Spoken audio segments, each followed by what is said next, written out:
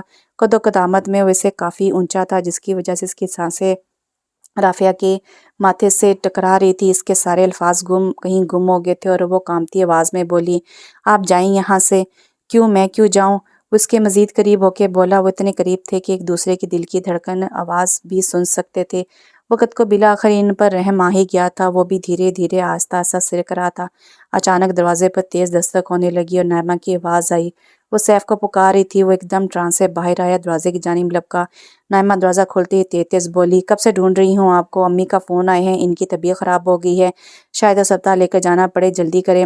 اس نے پلٹ کر رافعہ کو دیکھا اور وہ اداسی و یاس کی مکمل تصویر لگ رہی تھی۔ وہ دل محسوس کر کے رہ گیا اور نعمہ کے ساتھ چلا گیا۔ نہ جانے اس اندھیری رات کی صبح کب ہوگی یا الہی، یہ کہہ کر اس نے کھڑکی کے گرل پر اپنا سر رکھ دیا، جہاں سے ابھی بھی اسے سیف کے ہاتھوں کا لمس محسوس ہو رہا تھا۔ ادھر سیف نعمہ کو لے کر اس کی امی کے گھر پہنچا تو وہ بستر پر لیٹی ہوئی تھی۔ انہیں دیکھ کر بولی، خواہ مخواہ ہی تم لوگ گھبرا گئے ہو، بس تھوڑا بلڈ پریشر بڑھ گیا تھا، دوا لے لی ہے، اب کنٹرول میں ہے۔ آپ کی بیماری مجھے ہلا دیتی ہے امی، ابو کے بعد اب اکیلی ہو گئی ہیں اور اپنا بالکل بھی خیال نہیں رکھتی، بس میں آپ کو چھوڑ کر نہیں جاؤں گی، میں آپ کے پاس ہی رہوں گی۔ ٹھیک ہے، آج تم رہ جاؤ میرے پاس، وہ مسکراتے ہوئے بولی۔ نعمہ کو رات ادھر ہی رکھنے پر آمادہ دیکھ کر سیف نے ساس کے گھر جانے کی اجازت لی تو نعمہ تیزی سے اس کے پاس آئی اور بازو پکڑ کر باہر کی طرف لے گئی۔ آپ کہاں جا رہے ہیں اور میری شرط اور اپنا وعدہ بھول گئے ہیں کہ آپ کہ ایک رات بھی میرے بغیر نہیں گزاریں گے؟ تمہیں اچھی طرح معلوم ہے کہ گھر کے علاوہ مجھے کہیں نیند نہیں آتی، اور پھر کل صبح میری میٹنگ بھی ہے آفس میں، پھر کیوں مجھے یہاں روک رہی ہو؟ وہ جھنجھلاتے ہوئے لہجے میں بولا۔ نعمہ اس کے بازو سے لپٹتے ہوئے بولی، تو آپ اپنا وعدہ تو نہیں توڑیں گے نا؟ ہاں ہاں، چھوڑو میرا بازو، اب لکھ کر دوں کیا؟ وہ مزید چڑھتے ہوئے بولا۔ آپ اس طرح تو کبھی نہیں بولتے تھے مجھ سے، وہ آنکھوں میں آنسو بھر کے بولی۔ اچھا سوری بابا، جانے بھی دو، ابھی کافی کام پڑا ہے، کل کی میٹنگ کے حوالے سے وہ نرم پڑتے ہوئے بولا۔ اچھا ٹھیک ہے، جائیں، جب آپ کی یاد آئے گی تو میں آپ کو کال کر دوں گی، تو آپ بات کریں گے نا؟ ہاں، اب میں جاؤں؟ نعمہ نے اداسی سے سر ہلایا۔ سیف نے وہاں سے نکل کر اپنی دھڑکنوں پہ قابو پاتے ہوئے گاڑی تیز بھگائی اور گھر میں داخل ہوتے ہی رافعہ کی تلاش میں نظر دوڑنے لگا۔ پھر وہ نفیسہ جہاں کے کمرے میں آ کے ان کو سلام کر کے ان کے پاس بیٹھ گیا۔ ہاں بیٹا، کیسی طبیعت ہے نعمہ کی ماں کی؟ انہوں نے پوچھا۔ جی بہتر ہے، اب وہ آج رات ادھر ہی رہے گی۔ پھر وہ تھوڑے توقف کے بعد بولا، والدہ اگر آپ کی اجازت ہو تو میں رافعہ کو باہر لے جاؤں؟ ہاں کیوں نہیں، تمہاری بیوی ہے، 1000 بار لے جاؤ۔ وہ مسکراتے ہوئے بولیں، بیٹا تم پڑھے لکھے ہو، مجھے تمہیں سمجھانے کی ضرورت نہیں، لیکن پھر بھی یہ کہوں گی کہ تمہارے کندھوں پر اب دوہری ذمہ داری ہے، دونوں کے درمیان یکساں مساوات قائم کر کے ہی تم اپنی زندگی کو پرسکون رکھ سکو گے۔ جی والدہ بہتر، وہ سر جھکائے تابع داری سے بولا۔ رافعہ اپنے کمرے میں بستر پر تکیے سے ٹیک لگائے کتاب کے مطالعے میں مصروف تھی۔ دروازہ کھلنے کی آواز پہ اس نے گردن موڑ کر دیکھا اور سیف کو دروازے پر پا کر واپس کتاب کی طرف توجہ کر لی۔ وہ تھوڑی دیر تک اسے دیکھتا رہا، پھر بولا، بے نیازی ہر کسی پر جچتی نہیں، ویسے وہ رخ موڑ کر مسکرانے لگی۔ اچھا تمہارے پاس صرف اور صرف 10 منٹ ہیں، تیار ہو کر نیچے آ جاؤ۔ حکم صادر کر کے لمبے لمبے ڈگ بھرتا ہوا کمرے سے باہر نکل گیا۔ وہ جھٹکے کے بستر سے نیچے اتری اور تیزی سے تیار ہونے لگی۔ تیار ہو کر تیزی سے باہر کی طرف لپکی، پھر باہر ساس کو دیکھ اس نے قدموں کی رفتار تھوڑی آہستہ کر لی۔ وہ اس کی عجلت دیکھ کر مسکرانے لگی۔ والدہ میں جاؤں؟ اس نے نظریں جھکائے ہوئے پوچھا۔ ہاں بیٹا جاؤ، وہ انتظار کے معاملے میں بہت کچا ہے۔ سیف دونوں ہاتھ سینے پر باندھے گاڑی کے دروازے سے ٹیک لگائے کھڑا اس کا انتظار کر رہا تھا۔ اس کو دیکھ کر اس نے آگے بڑھ کر گاڑی کا دروازہ کھولا اور خود گھوم کر ڈرائیونگ سیٹ پر آ کر بیٹھ گیا۔ گاڑی کے اندر ماحول پر ایک فسو چھایا ہوا تھا، دونوں ہی خاموش تھے، شاید کہ اس وقت گفتگو ایک اضافی شے تھی۔ اس نے ہاتھ بڑھا کر ڈیک آن کر دیا۔ چترا سنگھ کی آواز کا سحر دونوں کو جکڑنے لگا۔ تم کو ہم دل میں بسا لیں گے، تم آؤ تو صحیح، ساری دنیا سے چھپا لیں گے، تم آؤ تو صحیح، ایک وعدہ کرو اب ہم سے نہ بچھڑو گے کبھی، ناز ہم سارے اٹھا لیں گے، تم آؤ تو صحیح، بے وفا بھی ہو، ستم گر بھی، جفا پیش بھی، ہم خدا تم کو بنا لیں گے، تم آؤ تو صحیح۔ یوں تو جس سمت نظر اٹھی ہے تاریکی ہے، پیار کے دیپ جلائیں گے، تم آؤ تو صحیح، اختلافات بھی مٹ جائیں گے، رفتہ رفتہ جس طرح ہوگا نبھا لیں گے، تم آؤ تو صحیح، دل کی ویرانی سے گھبرا کے نہ منہ کو موڑو بزم یہ پھر سے سجا لیں گے، تم آؤ تو صحیح، راہ طریق ہے اور دور ہے منزل، لیکن درد کی شمع جلا لیں گے، تم آؤ تو صحیح۔ غزل کے بول دونوں کے دل پر اثر انداز ہو رہے تھے۔ سیف نے گاڑی چلاتے ہوئے اپنا ہاتھ گیئر سے ہٹایا اور اس کو اشارے سے یہاں پہ ہاتھ رکھنے کو کہا۔ وہ سمجھ کر نظر انداز کرتے ہوئے باہر دیکھنے لگی۔ سیف اس کی اس بے نیازی پہ مسکرانے لگا اور اس کا ہاتھ پکڑا اور گیئر پر رکھ کر اپنا ہاتھ بھی اس پر رکھ دیا۔ رافعہ کی روح تک اس پر پر حدت لمس سے پگھلنے لگی۔ وہ بے نیاز بنا ایک ہاتھ سے گاڑی چلاتا رہا۔ تھوڑی دیر میں گاڑی ساحل سمندر پر آ کر رکی۔ رافعہ نے گلا کھنکھار کر ہاتھ کی طرف متوجہ کیا تو اس نے چونک کر سوری بول کر اپنا ہاتھ ہٹایا۔ باہر ساحل کی ٹھنڈی ہوا ان کا استقبال کیا۔ گاڑی کھڑی کر کے وہ واپس اس کی طرف پلٹا اور دوبارہ اس کا ہاتھ تھام لیا۔ اس کی اس حرکت پر وہ کھلکھلا کر ہنس دی۔ وہ اس کی طرف رخ کرتے ہوئے بولا، ایسے ہی ہنستی رہا کر، تمہاری ہنسی بہت خوبصورت ہے۔ وہ دونوں ایک دوسرے کا ہاتھ تھامے ساحل پر ٹہر رہے تھے۔ اس وقت انہیں لفظوں کی ضرورت نہ تھی، خاموشی سب کہہ رہی تھی، سب سن رہی تھی۔ رات، سمندر کی خاموشی اور لہروں کا شور، سب کچھ مکمل تھا سوائے ان کی زندگی کے۔ وہاں سے وہ دونوں ساحل پر بنے ایک ریسٹورنٹ پر کھانا کھانے چلے گئے۔ وہ آہستہ آہستہ اسے نرم انداز میں بات کرتا رہا اور تھوڑی دیر میں وہ بھی آرام دہ ہو کر اس سے باتیں کرنے لگی۔ کھانے کے بعد اس نے جیب میں سے ایک نازک سا باکس نکالا اور ٹیبل پر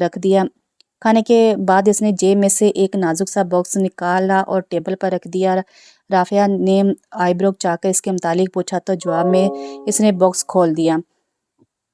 اس میں انتہائی نازک سا بریسلٹ تھا۔ اس پر لگے سفید نگینے چاند کی روشنی میں چمک رہے تھے۔ رافعہ کی نظروں میں پسندگی دیکھ کر وہ مسکرانے لگا اور اس کی کلائی کی طرف اشارہ کیا۔ رافعہ نے بغیر کچھ بولے اپنی کلائی آگے کر دی۔ سیف نے مسکراتے ہوئے بریسلٹ اٹھایا ہی تھا کہ میز پر رکھا موبائل بجنے لگا۔ نائمہ کی کال آ رہی تھی۔ ماحول پر چھایا خمار یخلخت ہی اڑن چھو ہو گیا۔ سیف نے کال کاٹ دی لیکن رافعہ کا موڈ بدل گیا۔ اس نے ہاتھ پیچھے کھینچ لیا۔ وہ چپ چاپ اسے دیکھتا رہا اور بریسلٹ واپس باکس میں رکھ دیا۔ چلیں، کافی دیر ہو گئی ہے، رافعہ نے کہا۔ اس نے اس بات میں سر ہلایا اور گاڑی کی طرف چل پڑا۔ واپسی کا سفر خاموشی میں طے ہوا۔ دونوں کے پاس ہی جیسے کہنے کا کچھ نہ تھا۔ وہ گاڑی جیسے ہی گھر کے اندر لے کر آیا تو کار پورچ میں نائمہ غصے سے بھری کھڑی ہوئی تھی۔ وہ زخمی شیرنی کی طرح اس کی طرف لپکی اور بولی، تمہاری ہمت کیسے ہوئی میرے شوہر کے ساتھ اس طرح جانے کی؟ رافعہ اس کے الفاظ کی سختی کو سہ نہ پائی، تیزی سے اندر کی طرف جانے لگی۔ سیف نے بڑھ کر اس کا ہاتھ پکڑ لیا اور اسے نائمہ کے سامنے جا کر کھڑا کر دیا اور بولا، تم دونوں کی حیثیت میری نظر میں بالکل ایک سی ہے اور اس بات کو تم دونوں ہی اچھی طرح ذہن نشین کر لو۔ میں کسی ایک کا نہیں، تم دونوں کا شوہر ہوں۔ اور ان دونوں کو ایک دوسرے کے مقابل چھوڑ کر وہ گھر کے اندر داخل ہو گیا۔ وہ دونوں ایک دوسرے کی آنکھوں میں ایک دوسرے کے سامنے کھڑی ایک دوسرے کو دیکھتی رہیں اور آخر نائمہ ہی پلٹ کر واپس کمرے میں چلے گی۔ وہ کمرے میں داخل ہوئی تو سیف سونے کی تیاری کر رہا تھا۔ وہ اس کی پشت سے لپٹے ہوئے بولی، میں نے آپ سے کہا تھا کہ میں آپ کو کسی کے ساتھ بھی نہیں بانٹ سکتی، اب سمجھتے کیوں نہیں؟ سیف نے اس کو پیچھے کرتے ہوئے کہا، تو غور سے سنو، چوائس از یور، مجھے بانٹ لو یا کھو دو۔ اس کے الفاظ نائمہ کو کچھ دیر کے لیے برف سے بنا گئے اور اس سی ہزانی اور انداز میں چیختے ہوئے کہنے لگی، نہیں بانٹ سکتی، میں آپ کو نہیں بانٹ سکتی، سن لیں آپ۔ سیف پر اس کے چیخنے کا گویا کوئی اثر ہی نہ ہوا اور وہ بستر کی طرف جھکا اور باہر کی طرف چل دیا اور اسٹڈی روم میں پڑے کاؤچ پر جا کر لیٹ گیا۔ اس وقت اس میں کسی کو بھی جھیلنے کی سکت نہ تھی۔ نائمہ تھوڑی دیر میں دبے پاؤں باہر نکلی، اسٹڈی روم کی لائٹ جلی دیکھ کر کھڑکی سے اندر جھانک کر سکون سے واپس چلی گئی۔ سیف کے ذہن میں خیالات کی جلگار سی تھی۔ صورتحال میں وہ خود کو نہایت ہی بے بس محسوس کر رہا تھا۔ آخر کس طرح میں اپنی زندگی کو اس بھنور سے نکال لوں؟ وہ اپنے بالوں کو مٹھی میں جکڑے ہوئے بولا۔ رافعہ کا اداس اور آنسوں سے بھیگا چہرہ اس کے تصور میں بار بار آ رہا تھا۔ اس نے اپنے حالات کا ہر نیز سے جائزہ لیا اور آخر وہ ایک فیصلے پر پہنچ کر پرسکون ہو گیا۔ رافعہ بھی اپنے بستر پر کروٹیں بدل رہی تھی۔ کچھ دیر پہلے کے حسین مناظر اس کے نظروں میں گھوم رہے تھے۔ سیف کا اس کے ساتھ شرارتیں کرنا، اس کی وہ بولتی آنکھیں، بار بار بہانے سے اس کا ہاتھ تھامنا، ساتھ کھانا کھانا اور پھر سارا فسو ایک دم ٹوٹ جانا۔ میرے خواب کیا ٹوٹنے کے لیے ہی ہیں یار، اب کیوں مجھے ایسی ادھوری خوشیاں دی ہیں آپ نے؟ وہ نہ چاہتے ہوئے بھی شکوہ کرنے لگی۔ آج کی رات تینوں کے لیے رت جگہ کا پیغام لائی تھی۔ صبح سیف نے جاگتے ہی کمرے کا رخ کیا تو نائمہ اس کو دیکھ کر خوش دلی سے مسکرائی، مگر اس کے چہرے پر گہری سنجیدگی تھی۔ اس نے اپنا سفری بیگ نکالا اور اس نے اپنے کپڑے اور ضروری سامان رکھنے لگا۔ نائمہ نے اس کی اس سرگرمی کو بغور دیکھا تو پوچھے بنا نہ رہ سکی، کیا کر رہے ہیں آپ؟ کہاں کی تیاری ہے؟ کہاں جا رہے ہیں؟ سیف نے کوئی جواب نہ دیا اور اپنے کام میں مگن رہا۔ میں آپ سے پوچھ رہی ہوں، وہ دوبارہ بولی آفس کی میٹنگ ہیڈ آفس میں ہے اور ساتھ میں 1 ہفتے کی ٹریننگ بھی ہے، شہر سے باہر جا رہا ہوں۔ یہ کہہ کر کمرے سے باہر نکلا اور رافعہ کا دروازہ کھٹکھٹایا اور کمرے میں داخل ہو گیا۔ دونوں کی نظریں ملی۔ رافعہ نے رخ پھیر لیا، تھوڑی دیر تک وہ اس کی طرف دیکھتا رہا، پھر بولا، کل کی طرح آج بھی تمہیں جلدی سے تیار ہونا ہے۔ کل 10 منٹ دیے تھے، آج آدھا گھنٹہ دے رہا ہوں۔ جلدی سے ضروری سامان بیگ میں رکھو، باقی کی شاپنگ میں تمہیں بعد میں کروا دوں گا۔ رافعہ کا منہ حیرت سے کھل گیا۔ وہ ہلکاتے ہوئے بولی، جی ہم کہاں جا رہے ہیں؟ سوال مت پوچھو، بس جو کہا ہے جلدی کرو۔ ساتھ دل فریب سی مسکراہٹ اچھال کر باہر چلا گیا۔ رافعہ کو مانو پنکھ ہی لگ گئے تھے۔ اس نے تیاری کے لیے خود کو 15 منٹ ہی دیے اور جلدی جلدی بیگ میں ضروری سامان رکھنے لگی۔ تیار ہو کر باہر آئی تو سب ناشتے کی ٹیبل پر تھے۔ نائمہ کے تو چہرے کا رنگ ہی اڑ گیا۔ اس کے ہاتھ میں سفری بیگ دیکھ کر سیف ساری صورتحال پہلے ہی اپنے والدین کو بتا چکا تھا، صرف نائمہ کو سنانے کے لیے بولا، ابھی تک رافعہ کو میں کہیں نہیں لے کر گیا تھا، اس لیے وہ میرے ساتھ ہی جا رہی ہے۔ نائمہ کی تو ٹانگوں میں جیسے جان ہی نہ رہی۔ وہ چکراتے ہوئے کرسی پر بیٹھ گئی۔ وہ رندی ہوئی آواز میں بولی، آپ میرے ساتھ ایسا کیسے کر سکتے ہیں؟ کیوں؟ شادی کے بعد میں تم کو ناردرن ایریاز میں نہیں لے کے گیا تھا؟ یاد نہیں آ رہا تو یادداشت پہ تھوڑا زور دو، یاد آ جائے گا، وہ جتانے والے انداز میں بولا۔ رافعہ اس ساری صورتحال میں چور سی بنی کھڑی تھی۔ ساس نے آگے بڑھ کر اس کو اپنے ساتھ لگایا اور دونوں کو ساتھ لے کر دروازے کی طرف چل پڑی۔ خیر سے جاؤ، پہنچتے ہی اطلاع کرنا، اللہ تم دونوں کو سچی خوشیاں دے۔ وہ سر پر ہاتھ رکھ کے دعائیں دینے لگی۔ سیف نے اپنا اور رافعہ کا سامان گاڑی کی ڈگی میں رکھا اور ماں باپ کو الوداع کہہ کر گاڑی میں بیٹھ گیا۔ نائمہ اندر کھڑکی سے باہر کا منظر دیکھ رہی تھی۔ کوئی اذیت تھی۔ وہ اپنے سامنے دونوں کو جاتے ہوئے دیکھ رہی تھی، مگر مکمل بے بس تھی۔ رات سیف کے رویے نے اس کی رہی سی ہمت بھی توڑ دی تھی۔ اس نے سیف کے ساتھ بھرپور ازواجی زندگی گزاری تھی۔ کاش کہ اس کے مقدر میں یہ کمی نہ ہوتی تو آج وہ اس کے ہمراہ سفر میں ہوتی۔ ہم کہاں جا رہے ہیں اب تو بتا دیں، وہ اس کی طرف رخ کر کے بولی، آفس کی سالانہ میٹنگ ہے اور ساتھ 1 ہفتے کی ٹریننگ بھی ہے۔ اس دن میں آفس میں مصروف رہوں گا اور شام کو ہم دونوں ساتھ ہوں گے، اور جہاں کہاں رہے ہیں تو تھوڑی دیر میں معلوم ہو جائے گا۔ ٹھیک ہے، تسلی ہو گئی ہے؟ کچھ سوالات پوچھنے ہیں آپ کو، وہ شرارت سے بھرے لہجے میں بولا۔ وہ مسکرا کر ونڈ اسکرین سے باہر دیکھنے لگی۔ سیف اس کو دوبارہ مخاطب کیا، اچھا تم کو اکثر میں نے شاعری کتاب پڑھتے ہوئے دیکھا ہے، اس کا مطلب ہے تم کو شاعری سے خاصا لگاؤ ہے، کیوں آپ کو نہیں پسند؟ رافعہ نے پوچھا۔ ہاں کیوں نہیں، بس پڑھنے کا تو وقت ہی نہیں ملتا، مگر غزلیں سنتا ہوں جب بھی موقع ملے، اس نے وضاحت دی۔ اچھا پھر کچھ لگائیں؟ اس نے ڈیک کی طرف اشارہ کیا۔ نہیں اس پہ نہیں، آج تم کچھ سناؤ جو بھی تمہیں پسند ہے۔ اب بھی اس نے پوچھا۔ ہاں میں گاڑی چلاتا ہوں، تم سناؤ۔ ٹھیک ہے، سوچنے دیں۔ وہ کچھ دیر سوچتی رہی، پھر آنکھیں بند کر کے دھیمی آواز میں غزل سنانے لگی۔ سبھی رستے تو ہیں اجنبی میرے آشنا، میرے ساتھ چل، مجھے اور اب نہیں ازما، میرے ہمنوا میرے ساتھ چل، جو مجھے ملے راہ زست میں، سبھی دکھ رتوں کے ملال سن، تیرے درد کی جو بھی داستان تو مجھے سنا، میرے ساتھ چل، یہ جو چاہتوں کی بہار ہے اسے مت خزاں کے سپرد کر، کبھی سن بھی لے میری التجا، میرے ساتھ آ میرے ساتھ چل، تیری خواہشوں تیری حسرتوں کو سمیٹنا کہاں بس میں ہے میرے حال پر، تو بھی رحم کھا دل نار سا، میرے ساتھ چل، کہاں تجھ سے میرا سوال ہے، میرے رستوں کو گلاب کر، مجھے ابیلے میں قبول ہیں 2 قدم، ذرا میرے ساتھ چل، یہ جدائیوں کے ہیں رستے یہاں، ہر قدم پہ ہی موڑ ہیں، ابھی وقت ہے میرے ہمسفر، ابھی لوٹ آ میرے ساتھ چل، میرے ہاتھ میں تیرا ہاتھ ہو کٹے عمر، پھر اسی حال میں یہی آرزو ہے ابتدا یہی انتہا، میرے ساتھ چل۔ لفظوں کا سفر تھا یا اس کے لہجے کا سحر، وہ فیصلہ نہیں کر پایا۔ گاڑی ایک طرف روک کر رخ موڑ کر اس کی جانب دیکھنے لگا۔ کچھ یوں ہی دیر دیکھنے کے بعد پیچھے رکھے ہوئے بیگ میں سے اس نے بریسلٹ نکالا اور اس کے ہاتھ کی طرف اشارہ کیا۔ رافعہ نے بھی اب انکار نہیں کیا اور مسکراتے ہوئے اپنی کلائی آگے بڑھا دی اور اس کی کلائی میں بریسلٹ جگمگانے لگا اور وہ کہہ رہا تھا کہ اس کی جگمگاہٹ میں کھو سا گیا۔ وہ رات کی اپنی منزل پر پہنچے۔ ہوٹل میں اس کے نام میں پہلے سے ہی کمرہ بک تھا۔ رافعہ کو وہ وہاں عجیب سی جھجک سی محسوس ہو رہی تھی، مگر سیف کے نرم رویے سے تھوڑی دیر میں وہ آرامدہ محسوس کرنے لگی۔ دونوں آج وقت کی کیسے آزار تھے، چند گھڑیوں کی غربت میں جلتے سلگتے وجود آخرکار ساتھ تھے۔ رستے میں نے آپ کو غزل سنائی تھی تو اب آپ کی باری ہے، وہ اس کے پاس آتے ہوئے بولی۔ وہ اس کے بالوں میں ہاتھ پھیرتے ہوئے بولا، آپ کی فرمائش سر آنکھوں پر سرکار تو سنیے۔ وہ پری پیکر حسن و جمال میں ایسا کمال رکھتا ہے کہ چاند چرا کے روشنی اس کے چہرے کی سنبھال رکھتا ہے۔ میں اس کو دیکھوں تو نظر ٹھہر جاتی ہے، وہ اپنے چہرے میں بلا کا نکھار رکھتا ہے۔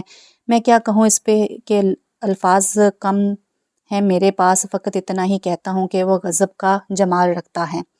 اس قدر حسین لفظوں کا انتخاب اس کے حسن کی خراش کے لیے رافعہ نے اپنا چہرہ اس کے سینے میں چھپا لیا اور وقت مہربان دھیرے دھیرے سے سرکتا گیا۔ ابر میں چاند گر نہ دیکھا ہو، رخ پر زلفوں کو ڈال کر دیکھو۔ صبح اس کے بالوں کا ریشم اس کے چہرے سے ہٹاتے ہوئے اس کے کانوں کے پاس آ کر سیف نے یہ شعر پڑھا تو اس نے بے اختیار اپنے دونوں ہاتھوں سے اپنا چہرہ چھپا لیا۔ یہ تو کوئی بات نہ ہوئی، ہم نے آپ کے حسن کے خراج کے لیے اتنا حسین شعر پڑھا اور آپ نے اپنا چہرہ ہی چھپا لیا۔ وہ مصنوعی خوفگی سے بولا، میری عادتیں خراب کر رہے ہیں آپ، ہر روز صبح کی قسمت سے ایسی تو نہیں ہوگی۔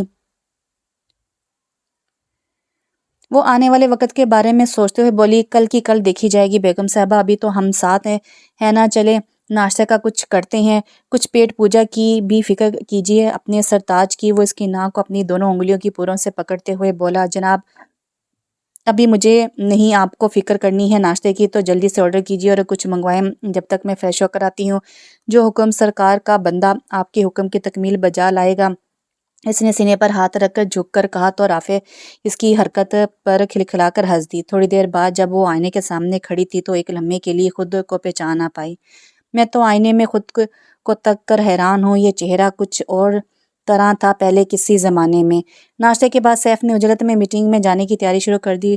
وہ اسے ادھر سے ادھر بھاگتے ہوئے دیکھ رہی تھی تو وہ اس کی طرف دیکھ کر بولا، بیگم صاحبہ جلدی کریں، اٹھیں، مدد کریں میری تیاری میں۔ رافعہ نے اٹھ کر اس کی تیاری میں مدد کی اور پھر وہ میٹنگ کے لیے نکلنے لگا۔ جاتے جاتے ہوئے وہ پلٹ کر بولا، اکیلے پریشان مت ہونا، میں ادھر ہی ہوں، روم سروس جو دل چاہے منگوا کر کھا لینا، میں شام تک ہی لوٹوں گا۔ اور اس کے گالوں کو تھپ تھپا کر بولا، اور اچھا سا تیار ہو جانا، پھر باہر چلیں گے۔ سیف کے جانے کے بعد کمرہ بالکل ویران سا لگنے لگا تھا۔ اس کی شوخیاں، اس کی شرارتیں ہر سو یادیں بن کر اسے اداس کر رہی تھی۔ وہ خوش تھی مگر آنے والے دنوں کا تصور اس کو بے اطمینان کر رہا تھا۔ پھر اس نے ان خیالات کو جھٹکا اور کمرے میں پھیلا ہوا سامان ترتیب دینے لگی۔ سیف کا دل ابھی اس میٹنگ میں بالکل بھی نہیں لگ رہا تھا، چائے کے وقفے کے دوران اس کا دل اس پریوش کو دیکھنے کے لیے دھڑکنے لگا۔ پھر اس دل کو اس نے سمجھایا اور موبائل اٹھا کر کچھ ٹائپ کرنے لگا۔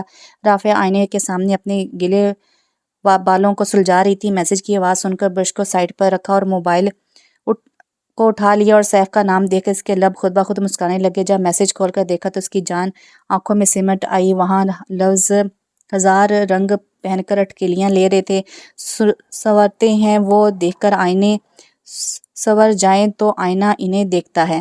اس میسج کے جواب میں اس نے سیف کو کال ہی کر لی، جی جناب، تو میٹنگ کا صرف بہانہ ہے ہم سے دور جانے کا، ورنہ کام تو آپ کو کوئی نہیں وہاں بیٹھ کر شعر و شاعری کر رہی ہیں۔ نہیں بیگم صاحبہ، ایسا نہیں ہے، کام تو بہت ہے مگر آپ کی ہوش ربا یاد کام کرنے ہی نہیں دے رہی، اس لیے چائے کے وقفے کے دوران سب سے نظر بچا کے آپ کو میسج کر رہا تھا۔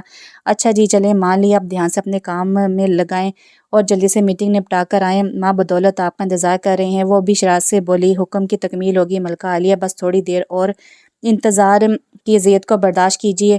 اور اس نے کھلکھلا کر ہنستے ہوئے فون بند کر دیا۔ شام تک کا وقت دونوں کے لیے ہی گزارنا نہایت ہی مشکل ثابت ہو رہا تھا۔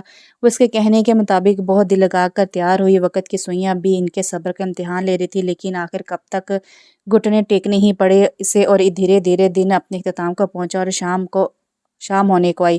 اور جب وہ کمرے میں داخل ہوا تو اس کو دیکھ کر دل پر ہاتھ رکھتے ہوئے بولا، ہم تو پہلے ہی مریض عشق ہیں جناب، اور یہ حسن کی تجلیاں دل نہ تو کہاں سہ پائے گا۔ اس کے اس انداز پر وہ بے سختہ ہنس پڑی اور اس کے قریب آ کے اس کے سینے سے سر ٹیک کر کھڑی ہوگی۔ دونوں کی دھڑکنیں ان کی داستان سنا رہی تھی۔ وقت پہ لگام ڈال کے روک لینے کی خواہش کے باوجود وہ نہیں رکتا تو نہیں، وہ تو مسکرا کر اپنی چال چلتا چلا جاتا ہے اور پیچھے انگنت یادیں چھوڑ جاتا ہے۔ واپسی کا سفر ہمیشہ ہی اداس کرتا ہے۔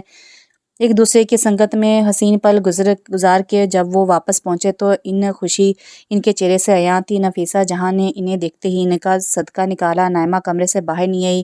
اس میں ان کو یوں دیکھنے کی ہمت نہ تھی۔ تھوڑی دیر وہ اپنے والدین کے ساتھ باتیں کرتا رہا، پھر اٹھ کر نائمہ کے کمرے کی طرف چل دیا۔ ابھی اس کو اسے امتحان سے بھی گزرنا تھا، اس کی کڑوی کسیلی باتوں کو خوش دلی سے سہنا تھا۔ اس کے اندر داخل ہوتے ہی نائمہ نے اس کو دیکھ کر ناگواری سے منہ پھیر لیا اور تلخی سے بولی، آپ غلط کمرے میں آ گئے ہیں، آپ کا سارا سامان میں والدہ کی نگرانی میں آپ کے کمرے میں منتقل کر چکی ہوں، یہ تو تم میرے ساتھ اچھا نہیں کر رہی ہو۔ وہ زخم خوردہ انداز میں بولا، اچھا، اور آپ نے اچھا کیا میرے ساتھ، میری وفاؤں اور میری قربانی کا یہ صلہ دیا۔ مجھے آخری جملہ بولتے ہوئے وہ خزانی انداز میں چلانے لگی۔ سیف نے اس کے قریب آنے کی کوشش کی تو اس نے اسے پیچھے کی طرف دھکیل دیا اور چلاتے ہوئے بولی، نہیں ضرورت مجھے آپ کی، چاہے مجھے اکیلا چھوڑ دیں۔ وہ بنا کچھ کہے اپنا بیگ اٹھائے کمرے سے نکل گیا۔ رافعہ اسے بیگ اٹھائے کمرے میں داخل ہوتے دیکھ کر چونکی پر بولی کچھ نہیں۔ وہ تھکے ہوئے انداز میں صوفے پر بیٹھ گیا اور اسے اس کا سامان الماری میں رکھ دینے کے لیے کہا۔ رافعہ کی بھرپور کوشش ہوتی کہ وہ نائمہ کا سامنا کم سے کم کرے، مگر ایک گھر میں رہتے ہوئے ایسا ممکن نہ تھا۔ وہ جب بھی سامنے آتی تو کوئی جلتا سلگتا جملہ اس کی طرف سے اچھال کر چلی جاتی۔ گھر کا ماحول خراب نہ کرنے کے خیال سے وہ اس کی باتوں کو نظر انداز کر دیا کرتی تھی۔ کچھ دنوں سے رافعہ کی طبیعت بوجھل سی رہتی تھی، عجیب سی کیفیت چھائی رہتی تھی، کھانے کو دیکھتے ہی دل مترانے لگتا۔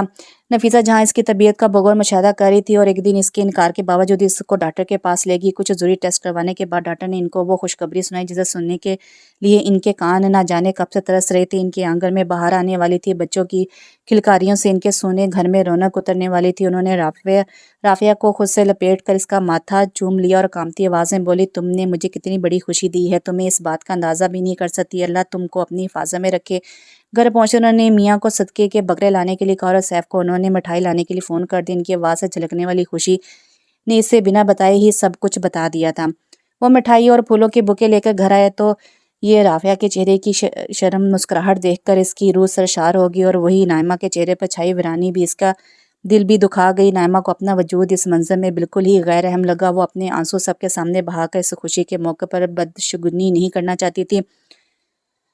وہ خاموشی سے وہاں سے ہٹ کر اپنے کمرے میں آگے بستر پر گر کے اپنے نصیب پر سسکنے لگی۔ کبھی خود پہ، کبھی حالات پہ رونا آیا۔ بات نکلی تو ہر ایک بات پہ رونا آیا۔ کس لیے جیتے ہیں ہم، کس کے لیے جیتے ہیں، بارہا ایسے سوالات پہ رونا آیا۔ کون روتا ہے کسی اور کی خاطر، ہے دوست سب کو اپنی ہی کسی بات پر رونا آیا۔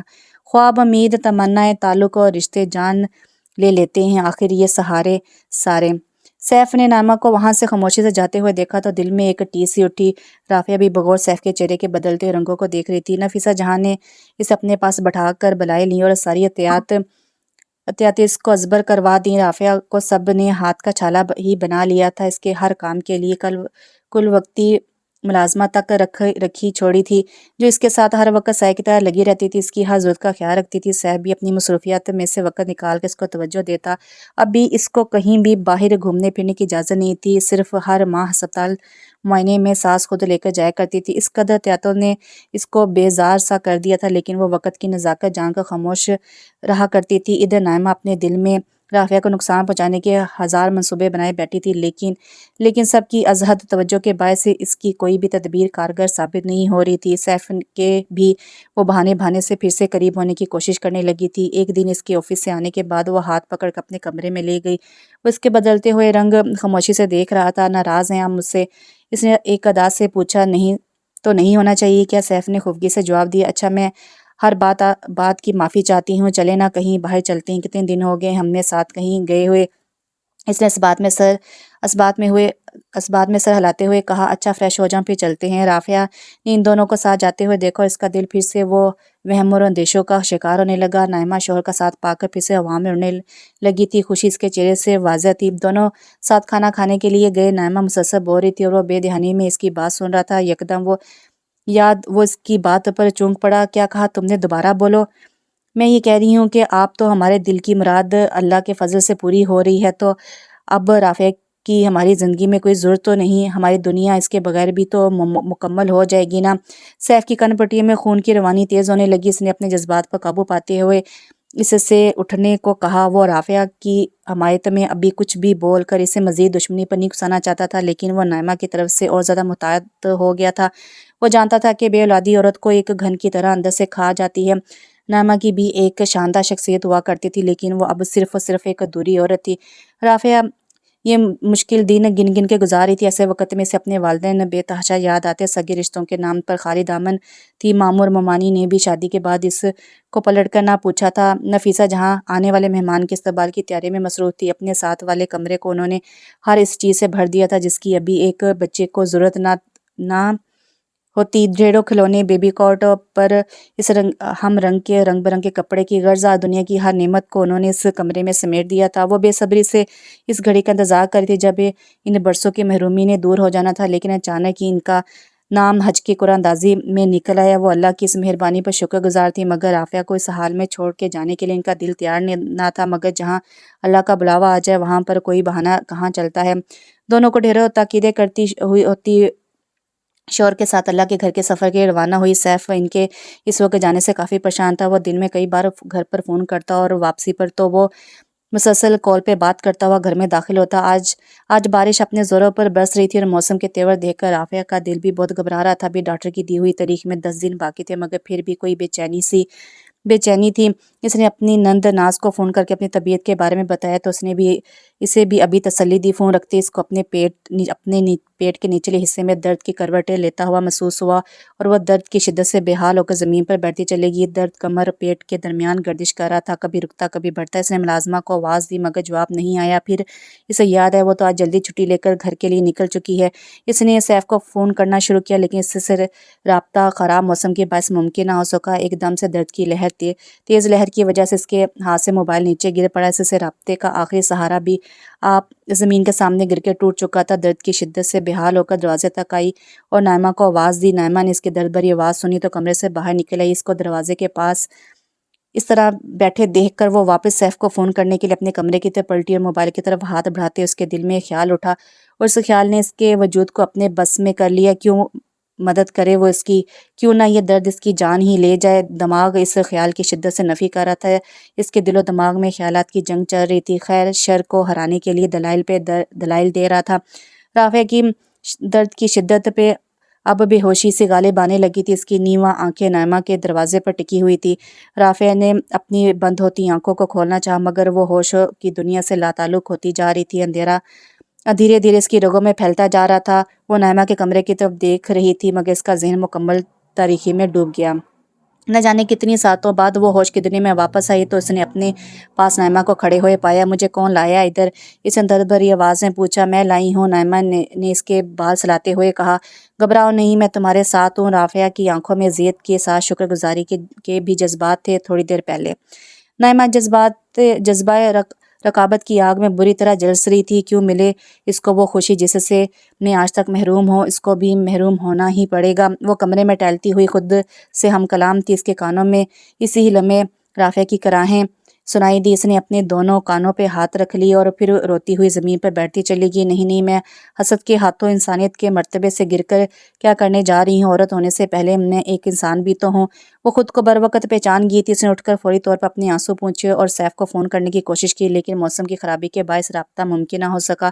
کیا کروں میں، کیسے مدد کروں میں؟ رافعہ کی اس کے پاس بیٹھی اس کو ہوش میں لانے کی کوشش کر رہی تھی۔ اس کی بے ہوشی اس کے اوستان خطا کر رہی تھی۔ ایک دم وہ کچھ سوچ کر باہر کی طرف دوڑی اور پڑوس سے مدد مانگی۔ انہوں نے موقع کی نزاکت کو سمجھتے ہوئے فوری طور پر گاڑی نکالی اور رافعہ کو اسپتال پہنچا دیا۔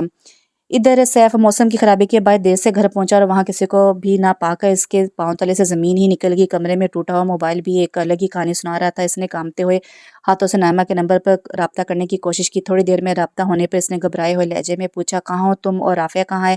میں اس کو اسپتال لے کر آئی ہوں، آپ جلدی آ جائیں۔ اس نے اس پرسکون انداز میں جواب دیتے ہوئے کہا۔ اس کی بات سن کر سیف کو حیرت کا جھٹکا لگا۔ نائمہ اور رافعہ کی مدد؟ وہ بڑبڑاتے ہوئے بولا، کیا کہہ رہے ہیں؟ جلدی پہنچے، یہاں آپ کی ضرورت ہے۔ وہ اس کی بات بولتے ہوئے بولی، اچھا میں آ رہا ہوں، بس تھوڑی دیر میں پہنچتا ہوں۔ اور وہ گاڑی بھگاتا ہوا اسپتال پہنچ گیا۔ وہاں پہنچتے ہی اس نے ڈاکٹر سے رافعہ کی خیریت دریافت کی تو ڈاکٹر نے اس کو بتایا کہ اس کو فوری آپریشن کی ضرورت ہے جس کے لیے اس کے دستک درکار ہے۔ اس نے کانپتے ہوئے ہاتھوں سے قلم تھاما اور کاغذ پر دستخط کرنے لگے۔ اس کی نظر کے سامنے رافعہ کے ساتھ گزرے ہوئے لمحات ایک ایک کر کے سامنے آنے لگے۔ اس کا دل اندیکھے وہموں اور خدشات میں ڈوبنے لگا۔ اس کو اپنے کندھے پر اس وقت کسی کے ہاتھوں کا دباؤ محسوس ہوا تو نائمہ اس کے ساتھ ہی کھڑی تھی۔ سب ٹھیک ہو جائے گا، پریشان نہ ہو، اسے مسکراتے ہوئے اسے تسلی دی۔ اس نے شدت جذبات سے اپنی سرخ پڑتی آنکھوں کو جھپک کر آنسوں کو اپنے اندر ہی اتارا۔ آپریشن تھیٹر میں لے جانے کے لیے رافعہ کو لے جایا جا رہا تھا۔ وہ دوڑ کر قریب پہنچا اور اس کے ہاتھوں کو تھام لیا۔ رافعہ نے مندی مندی آنکھوں سے اس کو دیکھتے ہوئے اس پر الوداعی نظر ڈالی۔ وہ ویٹنگ ایریا میں پڑی کرسی پر گرنے کے انداز میں بیٹھ گیا اور دونوں ہاتھوں سے اپنے سر کو تھام لیا۔ نائمہ اس کے قریب بیٹھی ہوئی تھی۔ وہ بامشکل گزرتے ہوئے وقت کا انتظار کر رہے تھے۔ وقت اپنی چال لمحوں کے بجائے صدیوں میں سست روی سے طے کر رہا تھا۔ اس بات سے بے خبر ہے کہ کسی کی سانسیں اس کی ٹک ٹک کے ساتھ چل رہی ہیں۔ دونوں کے لیے ہی یہ مسافت طے کرنا بہت مشکل تھا۔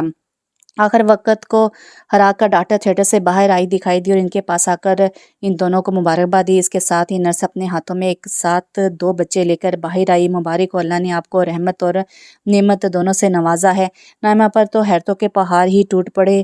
ان دونوں نے ایک ایک بچے کو تھام لیا۔ رافعہ نے جڑواں بچوں کو جنم دینا تھا، آپ سب کو پتہ تھا نا، صرف مجھے ہی بے خبر رکھا گیا۔ اس نے اداسی کے ساتھ شکوہ کرتے ہوئے کہا، یہ وقت گلے شکوے کرنے کا نہیں ہے۔ وہ یہ کہہ کر ڈاکٹر سے رافعہ کی طبیعت پوچھنے کے لیے بڑھ گیا۔ نائمہ کی گود میں اس وقت دونوں جہان کی نعمت تھی۔ اس احساس کے لیے تو وہ برسوں سے ترسی تھی، تڑپی تھی۔ گلابی رنگت، نرم اور نازک وجود اس کے دل کو عجیب سی طمانینت بخش رہے تھے۔ رافعہ کو کمرے میں تھوڑی دیر میں منتقل کر دیا گیا تھا۔ دروازے پر آہٹ ہوئی تو اس نے سر اٹھایا تو سیف جگمگاتی ہوئی آنکھوں سے اس کی جانب دیکھ رہا تھا۔ اس نے آگے بڑھ کر اس کے ماتھے پر پیار کیا اور سرگوشی میں بولا، میری دنیا مکمل کرنے کے لیے تمہارا شکریہ۔ رافعہ نے مسکراتے ہوئے بچوں کے متعلق پوچھا۔ اسی لمحے نائمہ بچوں کو گود میں لیے ہوئے اندر داخل ہوئی۔ دونوں کی نظریں ملی تو دونوں کی آنکھیں آنسو سے جھلملا رہی تھی۔ اس نے بچوں کو اس کے دونوں پہلو میں لٹا دیا اور خود پلٹ کر جانے لگی۔ رافعہ نے سیف کو اشارہ کیا اور اس نے جاتی ہوئی نائمہ کو پکارا۔ اس نے آگے بڑھ کر بیٹے کو اٹھایا اور نائمہ کی گود میں دے دیا۔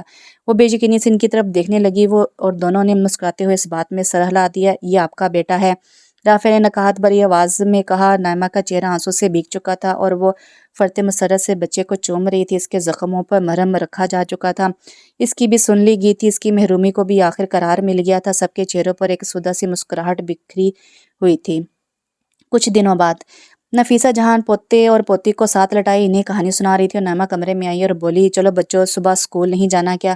جی ماما، بیٹا بھاگے سے لپٹ گیا، پر ابھی تھوڑی کہانی رہتی ہے بڑی ماما، بیٹی منت کرتے ہوئے بولی اور وہ دونوں اس کے ساتھ کمرے سے باہر آ گئے۔ اب کسی کو بھی کسی سے کوئی شکوہ نہ رہا، سب کو ان کے حصے کی خوشیاں مل چکی تھیں۔ زندگی جب دینے پر آتی ہے تو دامن ہمیشہ کم ہی پڑ جاتے ہیں نعمتوں کو سمیٹنے کے لیے۔ تو یہاں پہ یہ ناول ختم ہوا۔ ناول کا نام تھا انچاہی اور اس کی رائٹر تھی صدف عدنان۔ کمنٹس باکس میں لازم بتائے گا کہ آپ کو ناول کیسا لگا۔ تب تک کے لیے اجازت دیجیے، اللہ حافظ۔